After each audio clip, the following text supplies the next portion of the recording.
Welcome to AT&T Email. In this video, we'll look at a few of the great features you can enjoy with your AT&T email, including adding contacts, creating and editing contact lists, available settings to personalize your email, including customization, notifications, filters, and personalizing your profile. Let's get signed in and we'll take a look. Go to currently.com and select the mail icon in the upper right corner. You may want to bookmark this website on your favorite web browser.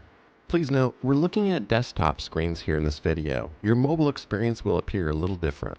Sign in using your AT&T user ID and password.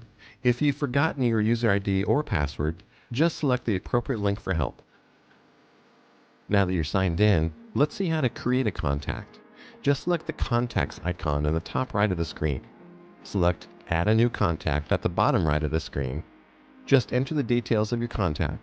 Then select Save and you're all set.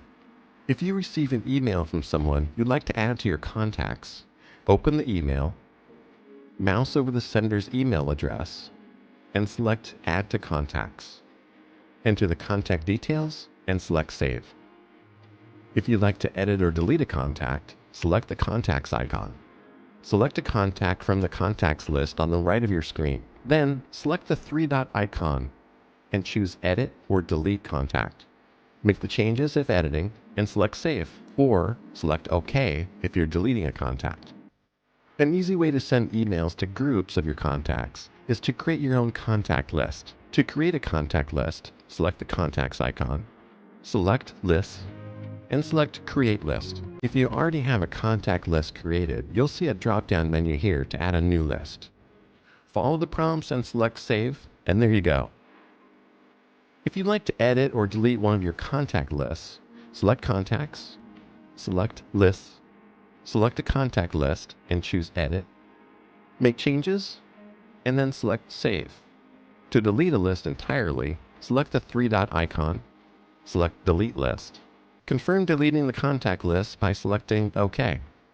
Let's look at how to customize your email layout, set notifications, and filter email. Select the Settings gear icon at the far right. Select More Settings. Here you can choose from different themes, message layouts, and inbox spacing. Select Notifications in the left navigation to get notified of new mail, or even create email filters. Filters you create can help you organize your email into folders automatically based on rules you set. Also, you can change your profile picture. Select the profile icon at the top right of your screen. Then, select the picture icon next to your email address. In your personal info screen, select the picture icon. Choose your picture from your files and select Open to attach the image file. Then choose Crop and Save. Thank you for learning more about your AT&T email. For more on AT&T email, including setup and troubleshooting, go to att.com/email support. Thanks for choosing AT&T.